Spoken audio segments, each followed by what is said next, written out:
12 news network में आप सभी का स्वागत है। अररिया के जोकीहाट पुलिस ने फैटकी चौक पर गश्ती के दौरान एक पिस्टल, 8 कारतूस और एक चाकू के साथ 2 युवकों को गिरफ्तार किया है, जबकि तीसरा युवक पुलिस को चकमा देकर भागने में सफल रहा।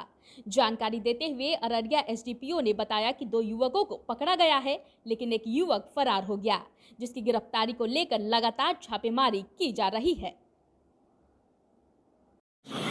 रात्रि गश्ती चेकिंग छापामारी एसएचओ अपने साथ पुलिस पदाधिकारी को लेके गश्ती के क्रम में थे, तो ग्राम बलवा के आसपास में ये मोटरसाइकिल से टीवीएस मोटरसाइकिल से 3 व्यक्ति पुलिस जो के फैटकी चौक के पास में पुलिस को देख के भागने लगे।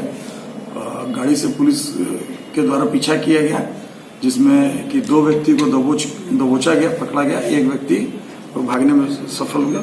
भागने वाले व्यक्ति का नाम मंजर आलम था और जो पकड़ाए हैं उसमें एक का नाम मुख्तार है, एक का रहवर है।